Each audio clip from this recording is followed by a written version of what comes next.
Hayel might have heard a saying that represents a very beautiful way when you think about it, to be in the world, to be with others, and that is be a safe space, right? Be a safe space for people to open up, if you listen deeply, if you create that non-judging, non-shaming environment, like see what happens, right? See what kind of relationships you can create.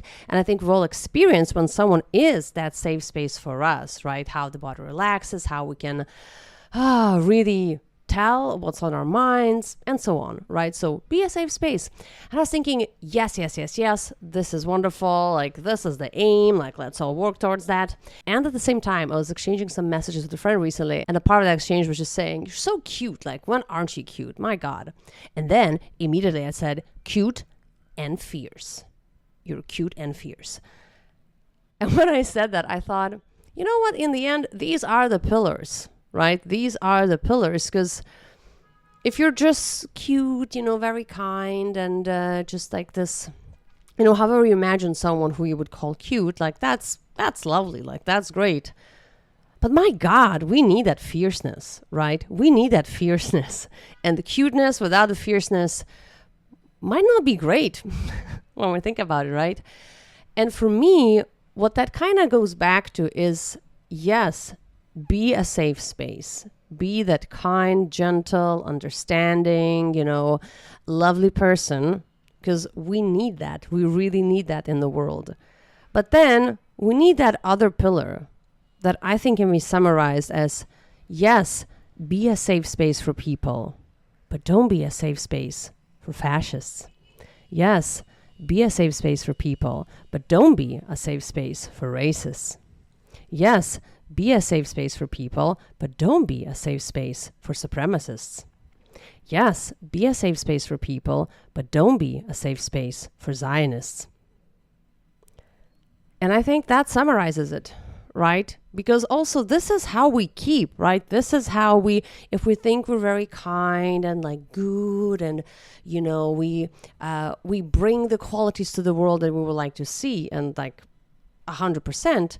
But then what does it say? What does it say about you if, when confronted with views that degrade other people, you accept them? You don't say anything? You normalize them? You become that safe space for fascists? And by not being a safe space, I don't mean like physical aggression and violence, but dear Lord, not to normalize someone's rhetoric. We need it so much. So if you are navigating that, how do I speak out? Like, how do I, politely confront people?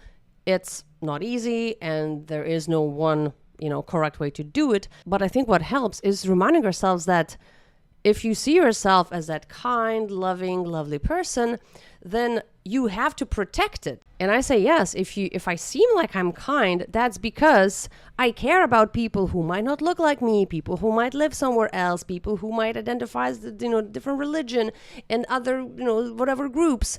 That's what makes me kind. And that's why I will protect it by not being a safe space for people who do not agree. I think it's so simple, but if we're looking for frameworks, for ways to encourage ourselves to speak out and to do something, to take that action, I think, this is one of them, is to remind yourself that I don't want to lose that pillar. I don't want to lose that pillar of goodness. Obviously, I do want to see myself as a good person. Like, who doesn't like that? Who doesn't want that? It goes without saying.